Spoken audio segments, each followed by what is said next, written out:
Donc, voici donc les trois types de modes d'action donc du VIH.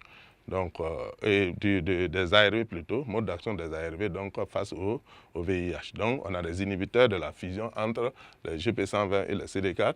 On a des ARV qui agissent en empêchant l'action de la transcriptase reverse, c'est-à-dire le passage de l'ARN, de la forme ARN à la forme ADN pour le virus. Ensuite, il y a des inhibiteurs de la synthèse des protéines virales, c'est-à-dire que ces ARV-là vont empêcher le virus de se multiplier en produisant des protéines pour pouvoir se multiplier. Donc on bloque cette phase. Donc en ce moment, le virus est là, mais il ne peut pas se multiplier. Et en ce moment, il ne peut pas être nuisible. Puisque pour qu'il soit nuisible, il faut qu'il se multiplie. Donc nous passons maintenant au petit b, qui porte sur le rôle des ARV. Donc petit b, rôle des ARV.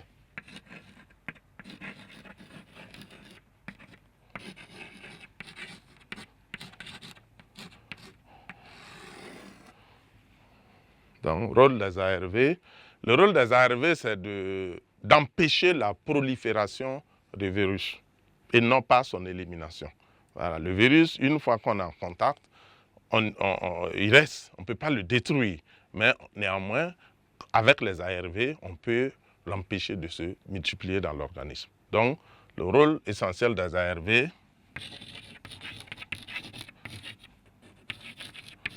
ont pour rôle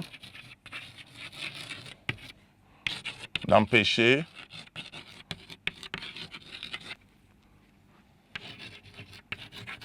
la prolifération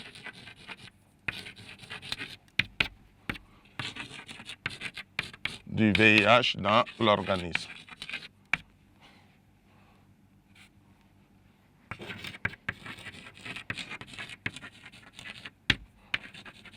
Voilà, maintenant comment il procède? Il procède par les trois manières, les trois mécanismes qu'on vient d'écrire et de définir si vous par inhibition donc, de la fusion entre les GP120 du VIH et les CD4 de lymphocyte T4, par empêchant aussi l'action de la transcriptase reverse qui permet le passage d'ARN à ADN viral et en empêchant aussi la synthèse des protéines virales. Donc, les ARV agissent donc à ce niveau-là. Donc, l'objectif des ARV, c'est d'empêcher la prolifération donc, de virus dans l'organisme. Donc, ils ne tuent pas. Les ARV ne tuent pas le virus, ça n'élimine pas le virus, mais ça empêche la multiplication du virus dans l'organisme. Voilà ce qu'on peut dire donc, sur les ARV.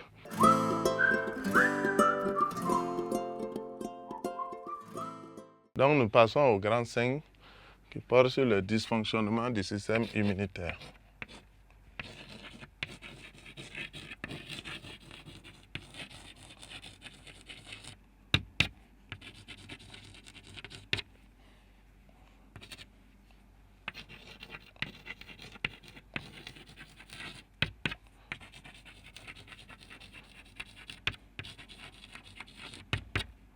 Donc, les dysfonctionnements du système immunitaire. En petit 1, nous allons parler donc des maladies auto-immunes.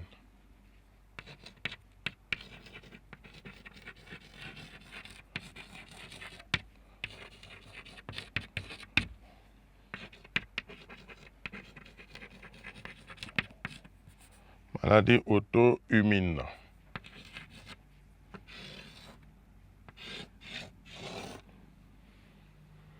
Donc, une maladie auto-immune, c'est tout simplement la non-tolérance du soi.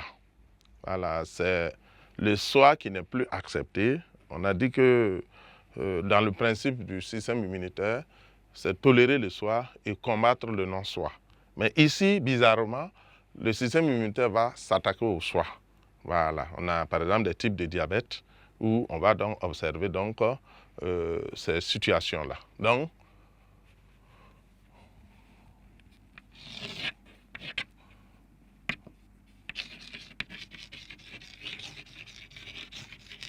les maladies auto-immunes, donc,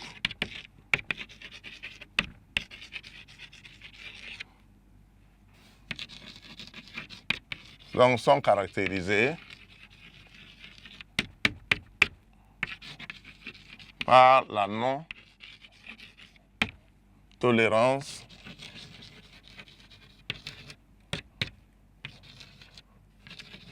de soi.